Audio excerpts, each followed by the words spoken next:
우리 한국 사람들에게 민주주의의 반대가 뭐냐라고 물어본다면 대부분 사람들은 공산주의다 이렇게 얘기를 합니다. 사실 민주주의의 반대는 사회주의죠. 공산주의라고 하는 것은 이 경제체제 그것을 따져서 자본주의의 반대가 뭐냐라고 물을 때 공산주의라고 말합니다. 우리는 공산주의하고 그 다음에 자본주의를 사실 잘 모르는데 그냥 평범한 사람들이 볼 때 이렇게 현상적으로 볼 때 공산주의는 하여간 어렵고 가난하고 북한을 보니까 굉장히 어렵고 그 다음 자본주의는 어쨌든 부유하고 좀 그런 것 같습니다. 우리가 살 길은 아무래도 봤을 때 공산주의보다는 자유민주주의가 훨씬 더 또 자본주의가 훨씬 더 사람을 부유하게 만들고 풍요롭게 만드는 것 같습니다. 그러면 자유민주주의 또는 경제 용어로 이 자본주의가 온전하냐? 사실은 그건 아니에요. 작년 말하고 올 초에 신년 이 오바마 국정 이 연설에서 미국 대통령 오바마가 지금 미국이 가장 먼저 해결해야 할 시급한 문제가 뭐냐 했을 때 소득 불균형이라고 말하면서 미국 상위 10%가 미국 전 재산의 50%를 가지고 있고 그리고 미국의 1%, 상위 1%의 소득 자산이 평범한 미국 평균 가정의 288배가 되고 있다. 그렇기 때문에 이런 부의 편중은 이거는 결국은 나라를 망하게 하고 결국은 분열되게 만들어 안 된다 라면서 하여간 이 좀 진보적인 어떤 그런 경제관을 가지고 있는 이 민주당에서는 소득 균형에 대해서 소득 분배에 대해서 계속 얘기를 하고 있습니다. 사람은 그냥 놔두면 자기의 물건을 갖고 싶어하는 소유욕이 있기 때문에 결국은 똑같이 나눠줘도 사람들은 언제쯤 지나고 보면 한참 지나고 보면 누가 개입하지 않고 그대로 둔 상태가 된다면 어떤 사람은 더 가지고 있고 물론 더 노력도 할 수 있고 또 나쁜 의미로 뭘 뺏을 수도 있고 해가지고 어떤 사람은 점점 많아지고 또 어떤 사람은 점점 적어지는 이런 일이 사람들 사이에는 일어나는 것입니다. 그게 어쨌든 이 자본주의의 가장 큰 문제가 아니겠느냐 이렇게 보고 있는 것입니다. 이스라엘도 마찬가지였습니다. 이스라엘을 가나안 땅에 들어가서 각 지파별로 각 사람별로 땅을 다 나눠줬는데 이 나라가 오랜 기간이 지나고 세월이 지나다 보면 여러 가지 일들에 의해 가지고 어떤 사람은 농사를 졌는데 열심히 해가지고 더 잘 나오고 어떤 사람은 똑같이 노력을 했는데 안 되는 사람이 있고 또는 자기의 잘못으로 게으른 사람이 있고 그래가지고 어떤 사람은 소득이 적어서 이게 점점 이스라엘 사이에서도 어떤 사람은 부유해지고 어떤 사람은 가난해지고 그러다 보니까 이 사람이 땅을 팔게 되기도 하고 또는 자기가 종이 되기도 하고 하면서 같은 이스라엘 백성 내에서 땅은 영원히 누구 개인의 소유가 되지 말고 희년 60년마다 한 번씩 본래 주인에게로 돌이켜가지고 모든 사람이 골고루 살게 만들었음에도 불구하고 같은 이스라엘 민족 내에서 소득 불균형이 생기는 것입니다. 그리고 심지어는 어떤 사람이 살기 위해서 나 먹여만 주면 내가 당신의 노예가 되겠다. 내가 당신의 종이 돼서 나 밥만 먹여줘라. 라고 하면서 어떤 사람의 같은 동족인데도 종이 되는 것입니다. 하나님은 이스라엘 민족을 현실적인 그것을 어쩔 수 없이 인정하시면서도 이것이 영원히 고착되어 가지고 이스라엘 민족이 소득이 완전히 불균형이 돼 가지고 이스라엘이 분열되는 그런 일을 하지 않도록 하나님의 백성들이 그런 어려운 일을 당했을 때 그것을 회복하는 독특한 제도를 하나 두신 것입니다. 그게 오늘 성경에 읽는 거기에 나오는 기업 물을 자라고 계속 몇 번이나 반복되어져 나오는 기업 물을 자 제도인 것입니다. 우리말로 무르다 할 때 뭐 어떤 때 씁니까? 이 사과가 너무 물러. 이거 다 이렇게 물컹물컹해졌다는 거지. 이거 다 버리게 됐다는 얘기죠. 사람이 너무 물러, 사람이 너무 그냥 좀 약하다는 어떤 얘기겠죠. 그런데 내가 어떤 물건을 사거나 또는 내가 팔았을 때 그 사람에게 다시 가서 내가 다시 돈을 주거나 내가 이거 물건을 줄 테니까 이거 물러주세요. 내가 시계를 샀는데 이 시계를 다시 물르겠습니다라고 가서 하는 무르다라는 말은 뭡니까? 물건을 다시 주거나 돈을 다시 줘서 내가 팔거나 내가 산 것을 다시 그 사람에게 돌려주고 받는 거예요. 이건 다시 원위치로 돌리는 것입니다. 이게 무르다라는 말입니다. 우리말에. 여기서 이스라엘 구약 성경의 기업이라고 하는 것은 컴퍼니를 얘기하는 것이 아닙니다. 회사를 얘기하는 것이 아닙니다. 고대 농경사회의 기업은 주로 뭡니까? 땅, 토지를 얘기하고 있습니다. 주로. 그래서 이스라엘 백성이 어쩔 수 없이 살기 위해서 자기 땅을 다른 사람에게 팔거나 아니면 자기가 노예가 돼가지고 그 사람에게 이렇게 되어 있을 때 어떤 사람이, 근데 그 어떤 사람은 주로 이 사람과 가장 가까운 친족이에요. 그 친족이 대신 가서 그 사람에게 돈을 주고 값을 지불하고 사서 되돌려 사서 이 사람이 판 것을 물러가지고 도로 이 사람에게 돌려주는 거예요. 기업 물을자라고 하는 것은 어려움에 처해 있는 어떤 사람 대신에 가까운 친족이 그 사람이 판 물건을 대신 사가지고 사람에게 돌려줘서 그를 구원해 주는 것입니다. 구약 제도에는 레위기 25장과 신명기 25장에 바로 이 기업 물을 자, 이걸 우리말로는 구속자라고 말합니다. 성경의 한자로는 구속자라고 말합니다. 그리고 이것을 영어로 유명한 리디머라고, 우리의 구속자라고, 리디머라고 말하는 것입니다.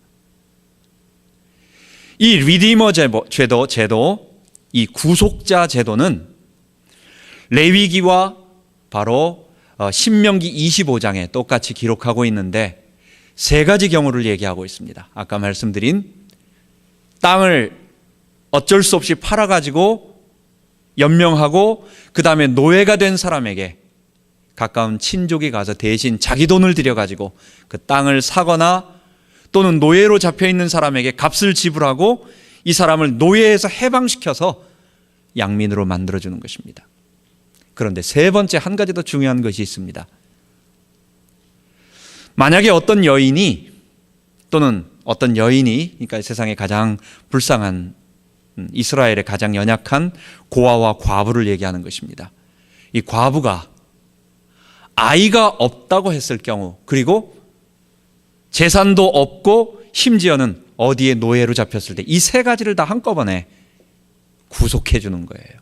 그 기업을 되사서 값을 지불해서 노예 상태에서 꺼내주고 땅도 사서 돌려주고, 그런데 이 사람이 대가 끊어졌다고 생각했을 때는 어떻게 되겠습니까? 자식이 없다고 했을 때는 어떻게 되겠습니까? 그럴 수 있잖아요. 여러분, 아들만 얘기하는 것이 아닙니다. 처음에는 아들만 그랬습니다. 그런데 민수기 27장에 보면 슬로보앗의 딸이 있었습니다. 슬로보앗은 아들이 없이 딸만 있습니다. 그래서 이스라엘 기업을 나눠줄 때는 딸들도 동일하게 이스라엘의 기업을 받는 것입니다.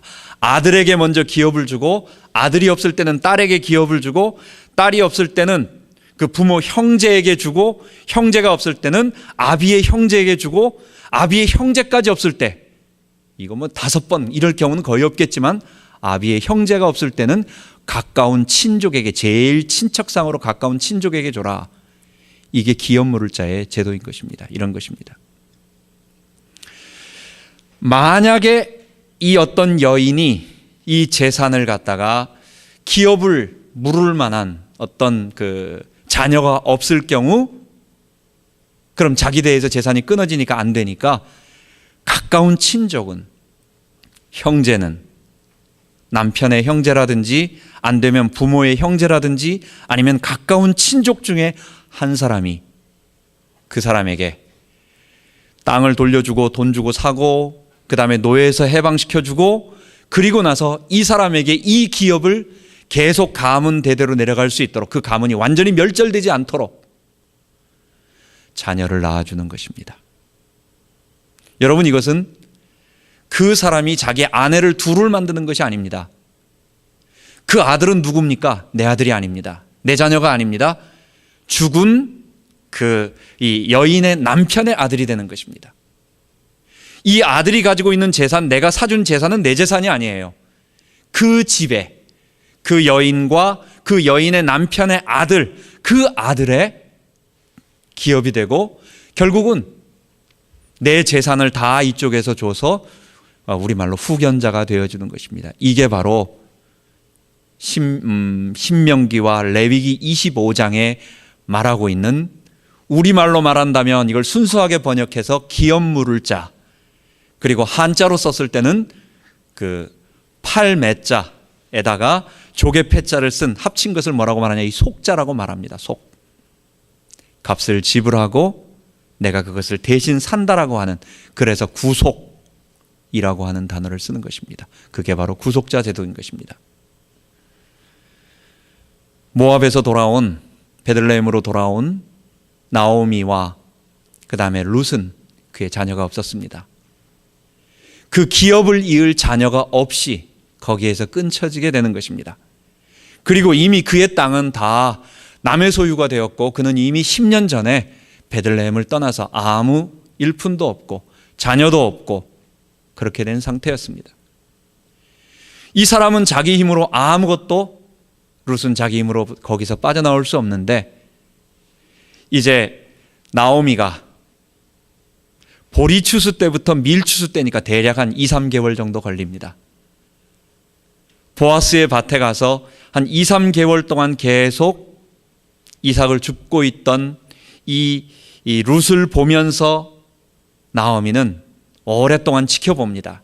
근데 이 보아스가 바로 우리 기업을, 이 룻 여인, 그리고 내 남편이었던 엘리멜렉과 그리고 이 아이, 이 룻의 남편이었던 자기의 아들 말론의 기업을 이어서 이 가문을 계속 유지시켜 줄 수 있는 이 구속자, 얘가 잃어버리고 얘가 없는 모든 것을 다 회복시켜 줄 수 있는 역할을 감당할 구속자라고 하는, 기업 물을 자라는 것을 알고 주시하면서 기도하면서 상황을 지켜보고 있다가 마지막 보리 추수, 밀 추수가 다 끝날 무렵 오늘 읽은 본문 룻기서 3장에 룻에게 말하는 것입니다.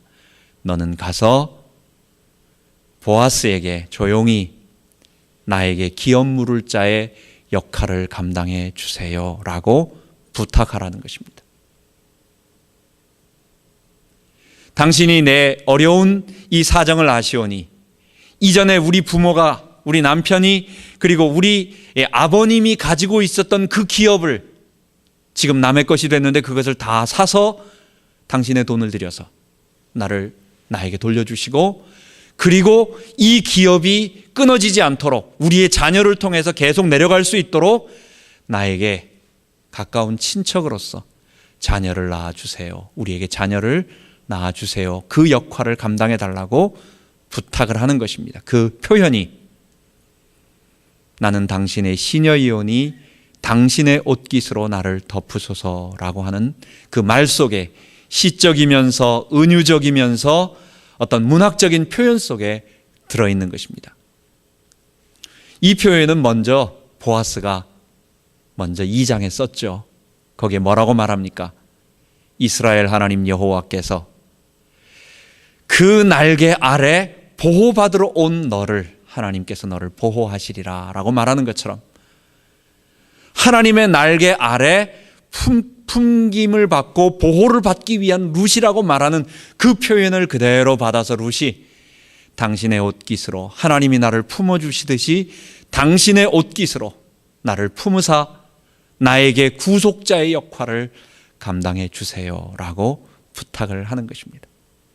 그때 보아스는 거기서 이 구속자의 역할, 기업 물을 자의 역할은, 이것은 개인에게는 재정적인 많은 손해가 되는 것입니다. 그리고 내가 그 여인과 그 가정 전체를 내 것도 아니고 내 아내도 아니고 내 자녀도 아니고 그들의 재산은 내 재산도 아니에요. 내 재산으로 줘서 저 사람으로 하여금 분명한 한 가정, 그 기업을 이루도록 후견인으로 다 도와주는 역할을 하는 것입니다. 그런데 보아스는 내 딸아 라고 표현하면서 내가 내게 부탁한 그 말대로 다 행할 것이다. 내가 너의 구속자가 되어주고 율법이 말하고 있는 구속의 일을 내가 감당할 것이다. 내가 현숙한 여자인 줄 모든 사람이 다 알고 있다라고 말하면서 그것을 허락하는 장면, 어쩌면 룻기서의 가장 이 절정, 클라이막스라고 하는 그 부분이 오늘 본문인 것입니다. 우리는 이 본문을 보면서 우리의 구속자를 생각하지 않을 수가 없어요. 우리의 리디머 되시는, 우리의 기업 물을 자가 되시는, 룻처럼 비참한 가운데 빠져서 멸망 가운데서 우리 힘으로 도저히 빠져나올 수가 없고 우리 힘으로 살 수가 없고 우리 힘으로는 룻이 거기서 어떻게 자기가 자기 문제를 해결할 수가 있겠어요? 자기의 재산을 회복할 수가 있겠어요? 자기의 자녀를 낳아서 기업을 어떻게 얻을 수가 있겠어요? 아무런 소망이 없는, 우리 바깥에서 우리를 구원하는 자가 아니라면, 우리를 구원해 주는 자가 아니라면 구원받을 수 없는 소망 없는 룻과 같은 우리에게 하나님께서 이루시는 구속자의 구원, 보아스 같은 우리 예수님을 보게 되는 것입니다. 그래서 오늘 본문을 통해서 우리는 이 세 명의 이 등장인물을 통해서 우리 자신과 우리를 구원하시는 예수님과 그리고 그 뒤에서 우리를 보호하시고 가르치시고 인도해 주시는 성령님을 우리 한번 확인해 보도록 하겠습니다. 첫 번째입니다. 본문에 나오는 룻은 죄로 인하여 사망 가운데 있는 우리 자신을 가르칩니다. 창세기 그럼 사망이 뭐냐? 죄가 가져다 준 사망이 뭐냐? 우리는 다섯 가지로 확인해 볼 수가 있어요. 하나님을 거부하고 자기가 주인 되겠다고 선언하고 분리 선언을 하고 하나님을 향해서 등을 돌리고 멀리 떠나가 버린 인간들, 어디까지 갔어요? 에덴의 동편으로 가고 해서 바벨론까지 간 거예요. 그 시날 평지에 가서 바벨탑을 쌓고 거기서 큰 인류 최초의 문명, 오리엔트 문명을 만들어서 두 강 사이에서 거기서 야생미를 통하여 드디어 인간이 수렵어로 채집을 하지 않고 그 다음에는 농경을 지음으로 거기서 드디어 문화가 발전되면서 하나님을 대적하는 문화, 인간 문명, 이 세상 바벨 문명, 하나님을 대적하는 문명을 만들어낸 것입니다. 하나님을 대적하는 인간들에게는 반드시 다섯 가지가 필연적으로 우리들에게 현상적으로 나타납니다. 이것은 죄가 가져다 준 사망이라고 말하는 것입니다. 그 사망의 첫 번째 현상, 창세기 3장 17절에 보면 땅은 너로 말미암아 저주를 받아 엉겅퀴와 가시와 엉겅퀴를 내고 너는 내 이마에 땀을 흘려야 소산을 먹을 것이라 라고 말하는 것입니다.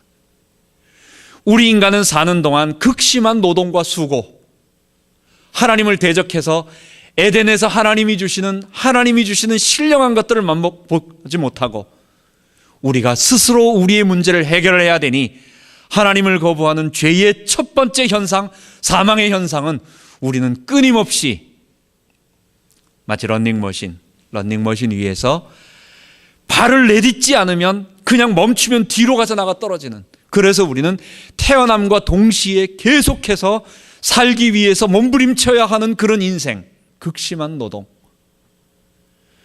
여러분, 우리가 옷 지저분해도 괜찮고 나 적당히 입어도 괜찮고 나 잠 적당히 자도 괜찮다. 그런데 우리가 안 먹으면 안 되는 거예요. 우리가 하루에 먹어야 할 음식을 먹어야 우리가 살 수 있기 때문에 우리가 고상한 삶, 좀 편리한 삶 이런 거 생각 하나도 안 해도 우리는 살기 위해서, 먹기 위해서, 생존하기 위해서 끊임없이 발을 내디뎌야 하는, 인생은 태어날 때부터 수고해야 하는, 노동을 해야 하는 그런 죄의 결과인 사망이 우리들에게 나타나는 것입니다. 창세기 4장 8절에는 아름다운 부부에서 처음에 태어났던 이 인간 관계가 다 깨짐으로 부부 갈등, 형제 갈등, 이웃 간의 갈등, 그리고 사람들과의 오는 갈등이 일어납니다. 사람들 속에 미움이 일어나요. 내가 주인 되다 보니까 다른 사람이 나를 섬기지 않아주고 내 마음대로 하지 못하니까 화가 나서 그 화가 다른 사람에게 가는 것입니다. 여러분, 갈등 중에 가장 큰 어려움, 가장 큰 갈등은 부부의 갈등입니다. 이거는 부부는 무촌이라고 말하잖아요.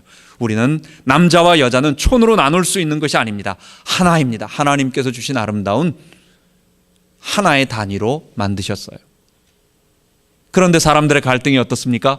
돈 벌 때 오는 갈등도, 회사에서 오는 갈등도 있지만 집안에 들어갔을 때의 부부의 갈등.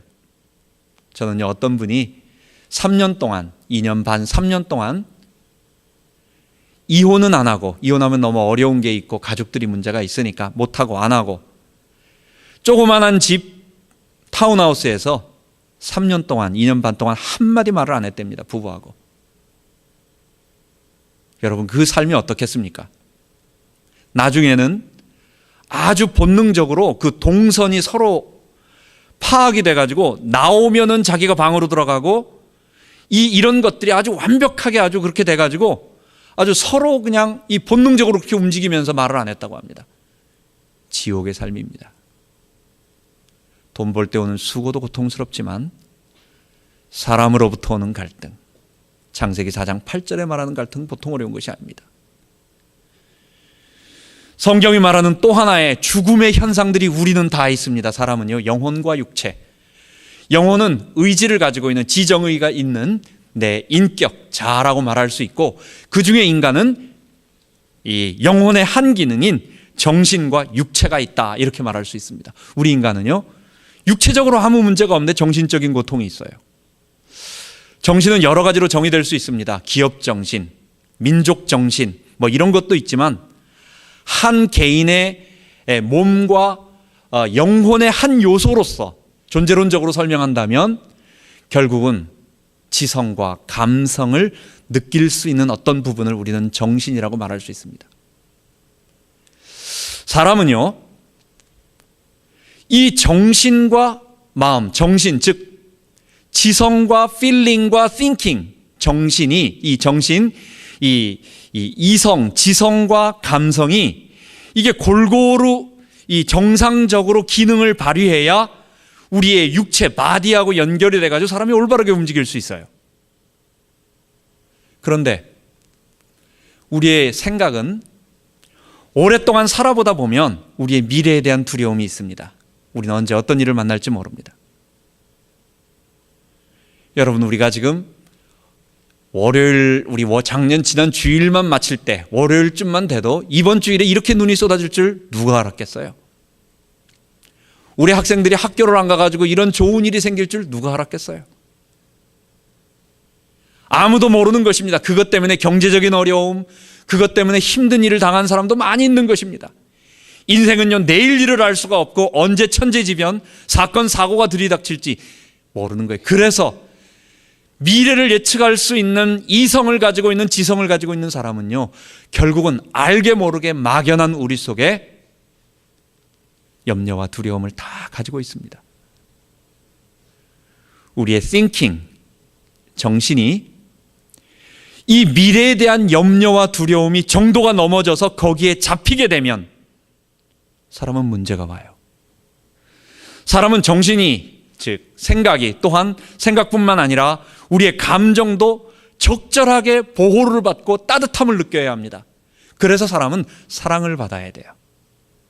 우리의 필링은 사랑의 감정을 느끼고 다른 사람으로부터 사랑을 느껴야만 이 사람은 정상적이 되고, 나는 그래도 이 세상을 살 가치가 있어. 어른이 돼서는 좀 괜찮지만 어려서 인격이 형성될 때는 부모의 따뜻한 사랑, 아니면 친구의 사랑, 선생님의 인정, 여러 사람으로부터의 이 사랑의 감정들을 느껴야만 이 아이가 자기 자신에 대한 자존감을 느끼고 정상적인 판단을 하고 사회에 나가서 이렇게 혼자 우뚝 서서 주변을 돌아볼 수 있는 거예요. 우리의 정신이라고 하는 것은 이성적인 그런 부분도 인해서 안정감을 느껴야 되고, 우리의 감정은 사랑을 통해서 만족감을 느껴야 하는데, 이런 부분에 어느 한쪽에 문제가 온다면 염려와 두려움에 지나치게 잡혀가지고 그것이 나를 콱 두렵게 만들므로 거기에 눌려버리거나, 이런 게 공황장애라고 말할 수 있는 거예요. 어떤 두려움의 일이 나를 갑자기 사로잡힘으로 말미암아 내 몸에서 갑자기 증상이 일어나므로 그냥 사람이 어떤 몸의 이상에 일어나는 어떤 현상, 이게 정신병의 아주 극단적인 것까지 간 두려움에 잡히는 현상입니다. 아니면 사랑을 받지 못해가지고 필링이 적절하게 따뜻함을 느끼지 못하면서 오는 여러 가지 어려움들. 한국의 민속학자 중에 유명한 분이 한 분 있습니다. 서정범 교수라고 해서 경희대 국문학과 교수인데, 국문학하면 거의 민속, 무속하고 연관되어 있는 겁니다. 늘 우리 국문학 석사 우리 선배 하나 보면은 맨날 어디 가서 굿하는 거 보고 뭐 그런 거 맨날 하더라고요. 이분이 무녀별곡 6권을 썼는데 1, 2, 3, 4, 5권은 전국의 무당을 다 돌아다니면서 그들과 인터뷰한 내용, 왜 무당이 됐느냐, 무당되면 꿈속에 뭐가 나타나냐, 뭐 이런 것들을 대동소이하게 5권을 썼습니다. 뭐 수천 명을 만났습니다. 그리고 마지막으로 이 사람이 결론 내린 것은, 자기는 귀신이 있다 이렇게 말하기는 어려우니까 자기는 그건 잘 안 믿는 사람이에요. 실제 아니라고 보는 거예요. 무당은 기가 센 여자다. 기가 세다. 근데 그 기는 어디서, 그 여자의 기는 어디서 나오느냐라고 말할 때 애정결핍이라고 말했습니다. 사랑받지 못해가지고. 무당들 공통적으로 보니까 어렸을 때 사랑받지 못한 어떤 그런 게 있다는 거예요. 그 사랑받지 못한 애정의 결핍이 그로 하여금 기를 만들어내고, 그래서 무당이 이 사람을 치료하는 것은 그 기로 치료한다. 그래서 맨 마지막 제목이 뭐 기치료 이렇게 나오는 겁니다. 사람은 심장 박동이 똑바르고 신체에 어떠한 변화가 아무 문제가 없는데도 불구하고 하나님을 대적하고 하나님께 등 돌려서, 태양을 등 돌려서 멀리 가면 갈수록 우리에게 어두움이 들이닥치듯이 그 정상적이지 못한 정신적인 부분에 문제가 생겨가지고 이 사람이 신체와 정신의 디스오더, 무질서, 부조화가 나타나는 현상이 있는 것입니다. 다니엘서 4장 33절에 보면, 이건 좀 특수한 경우겠지만, 느부갓네살 왕이 그 바벨론 모든 도시를 보고 자랑을 하면서 내가 이것을 다 이루었다라고 교만하니까, 하나님께서 이 모든 것을 너가 한 것이 아니라 하나님 내가 역사를 주관하고 있는 것을 보여주겠다라고 말하면서 그에게 정신병이 들게 만든 거예요. 그래서 7년 동안 그가 소처럼, 사람인데도 불구하고 정신 이상이 생겨가지고 소처럼 풀을 뜯어먹고 밭에 나가서 이슬 맞으면서 사람으로 살지를 못하는 거예요. 정신 이상이 온 거예요. 하나님을 대적하는 인간에게는 태어나면서부터 극심한 노동, 사람과의 갈등, 그리고 정신적인 고통, 우리에게 오는 거예요. 이게 죄가 가져다 준 사망의 현상인 것입니다. 우리에게 이런 일이 없이 잘 스위트홈에서 건강하게 자라고 사랑받으며 자라고 또 지성적인 면에 있어서도 아무 문제 없이 특별히 잘 자랐다 할지라도 우리는요, 그냥 놔둬도 육체의 질병이 있는 것입니다. 생로병사라고 말합니다. 사람은 태어납니다. 늙습니다. 그리고 나서 늙어간 다음에 이제 우리의 몸에 병이 오는 거예요. 이거는 그냥 놔두면, 뭘 잘못하면 그렇게 되는 게 아니라 놔두면 저절로 그렇게 우리는 늙어가고 병이 오는 것입니다. 이건 막을 수가 없어요. 우리에게는 병이 시간 때문에 서서히 찾아오지 않는다 할지라도 갑작스러운 사고와 사건으로 우리 몸에 고통이 찾아오기도 합니다. 베데스다 연못에 38년 된 움직이지 못하고 있는 이 사람, 중풍병이라고는 병명에 안 나와 있습니다. 병들어서 움직일 수 없는 그의 영혼과 육체와 모든 곳에 아픔을 통해서 움직이지 못하고 있는 이 사람의 모습이 결국은 우리가 가야 할 터미널 코스가 아니겠어요? 마지막으로 우리가 가는 코스가 아니겠어요? 우리의 모습을 말하고 있는 것입니다. 마지막으로 우리의 인생은 사람들이 말하는 죽음, 육체가, 영혼과 육체가 분리되고 육체가 썩음과 해체가 오고, 그리고 한 번 죽는 것은 사람에게 정해진 것이요 그 후에는 심판이 있으리라. 하나님의 심판, 그리고 영원한 지옥이 있는 것입니다. 룻은 자기 문제를 자기가 해결할 수 없었습니다. 룻은 멸망에 빠지고 있는 자기의 모습을 도저히 해결할 수가 없었어요. 룻이 어떻게 이삭 주워 가지고 자기 땅을 되찾을 수 있겠어요? 자기의 자녀가 없는데 어떡하겠어요? 죄로 말미암아 사망의 5가지 현상들, 죽음에 잡혀있는 우리의 모습에서 우리는 우리 스스로 빠져나올 수 없는 것입니다. 그런데 우리의 보아스가 있습니다. 우리의 구속자가 있습니다. 예수 그리스도께서 십자가에서 우리 죄를 대신 담당해 죽으심으로, 예수님께서 피를 흘려서 십자가에서 우리 죄를 위하여 죽으심으로, 누구의 죄요? 예수님의 죄가 아니에요. 그는 본래 죄가 없으신, 우리를 대신하여 죽으신 자나 죄는 없으시니라. 죄가 없으신 그분이 우리 죄를 친히 모두 담당하셔서 아담으로서 하나님 앞에, 첫째 아담은 하나님을 대적하고 자기가 주인 되겠다고, 자기가 하나님 되겠다고 하나님께 등 들리고 분리 선언하고 나갔지만, 불순종했지만, 불신앙했지만, 둘째 아담 되신 우리 예수님께서 그 첫째 아담의 모든 죄를 친히 담당하시고 세상 죄 지고 가는 하나님의 어린 양으로서 친히 십자가에서 모든 피를 흘려 죽으심으로, 그리고 하나님 앞에 자발적으로 순종하심으로, 죽기까지 순종하심으로 우리를 다시 본래 인간의 모습으로 회복시켜 주시는 것입니다. 십자가에서 우리를 구속해 주셨어요. 우리를 리딤해 주셨어요. 우리의 죄를 값을 지불하고, 자신의 목숨을 값을 지불하고, 누구에게? 하나님 앞에. 무엇 때문에? 하나님의 공의 앞에. 죄를 범하는 자에게는 모두 사망이 있을 것이라고 말씀하셨습니다. 선악을 알게 하는 나무의 열매를 따먹지 말라. 이를 따먹는 날에는 내가 정령 죽으리라. 너는 피조물로서 너 스스로 선과 악을 판단하지 말고, 너는 내가 하나님 돼서 너가 주인 돼서 살지 말고, 나의 피조물로서 하나님의 창조 질서 속에서 하나님이 선이라고 하는 것이 선이고 하나님이 악이라고 하는 것을 악으로 믿고 따라가는 아름다운 하나님의 대리통치자로 살아라 라고 하나님이 말씀하셨는데, 그것을 거부하고 내가 옳다고, 내가 좋아하면 선, 내가 싫어하면 악, 옳고 그르냐도 아닙니다. 내가 좋아하면 선, 내가 싫어하면 악, 그 결과가 우리에게는 죽음으로, 사망으로 찾아오게 된 것입니다. 이 모든 것을 우리 주님이 담당하셨어요. 십자가에서 피 흘려 담당하셨어요. 내가 대신 짊어져야 할 십자가의 고통을 우리 주님이 친히 담당하셨어요. 그리고 주님이 하나님께서 주신 그 의를 우리들에게 선물로 주신 것입니다. 예수님은 우리의 기업물을 자가 되시고 우리의 구속자가 되어주시고, 이걸 히브리 말로 고엘이라고 말하는 것입니다.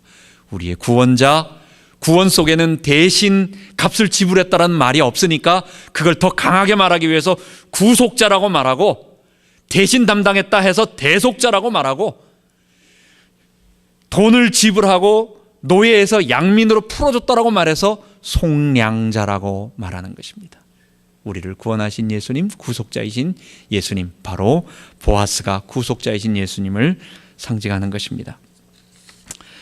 마지막으로 세 번째는 우리에게 나오미가 룻을 하나하나 뒤에서 다 가르쳐 줍니다. 처음에 보아스의 밭에 갔을 때 보아스가 룻을 아름답게 그에게 호의를 베푸는 것을 보고 나오미가 바로 룻에게 코치합니다. 다른 밭에 가지 말라. 다른 사람에게 가서 너를 보이지 말고 지금부터 보리 추수할 때부터 밀 추수할 때까지 그 추수 기간 동안은 몇 개월 동안은 다른 밭에 가지 말고 보아스의 밭에만 가라. 또 오늘 본문에는 뭘 얘기합니까? 룻이 아무것도 몰라요. 기업 물을 자가 있는지 구속의 방법이 있는지 모릅니다. 그러니까 너는 오늘 밤에 아무도 없을 때 보아스에게 가서 조용하게 말을 해라. 당신의 시녀에게 나는 부족한 사람입니다 라고 말을 하고 보아스에게 따지고 당신 법에 이렇게 써 있으니까 나에게 기업 물을 자 해주세요 라고 이건 주장하는 게 아닙니다. 그분에게 호의를 베풀라고 부탁하라는 것입니다. 이런 모든 것들을 나오미가 룻에게 하나하나 가르쳐 줍니다. 그리고 그대로 되어서 룻은 보아스를 통해서 구속을 받고 자녀를 얻게 되고 그의 모든 기업을 얻게 되고 회복하게 되고, 그리고 그 자녀 가운데 우리 다음 시간에 배울 다윗 왕과 예수 그리스도 탄생하게 되는 것입니다. 이 나오미는 우리 안에 계신 성령님을 우리 상징한다고 말할 수 있겠습니다. 성령님께서 우리 안에 거하셔서 요한복음 14장 16, 17절에 내가 또 아버지께 구하겠으니 그가 또 다른 보혜사를 너희에게 주사, 예수님이 제자들과 함께 있을 때는 예수님이 본래 보혜사, 원보혜사셨어요.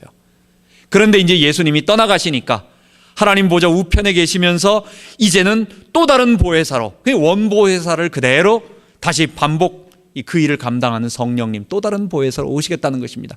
저는 진리의 영이라 저가 너 안에 영원토록 거하시며 너에게 모든 것을 가르치시고 생각나게 하시리라고 말씀해 주시는 것입니다. 그러므로 14장 27절에 성령께서 너희 안에 거하시고 너희를 떠나지 아니하시고 너희를 가르치시고 너희를 보호해 주시고 은혜를 주시고 너희를 인도하시니까 뭐라고 말하는 겁니까? 평안을 너희에게 주노라. 내가 주는 평안은 세상이 주는 것 같지 아니하니라 말하면서 우리 성령님을 모시고 그분의 인도를 받으며 보호를 받으며 평안하게 살라고, 보호받으라고 말하는 것입니다. 우리는 오늘 본문을 통해서 이제 너무 아름다운 룻 기사의 마지막 장면이라고 말할 수 있는, 그 하이라이트라고 말할 수 있는 이 아무 소망 없는 룻이라고 하는 여인이 보아스로부터 구속의 은혜를 받아서 모든 것을 회복하는 장면을 통해서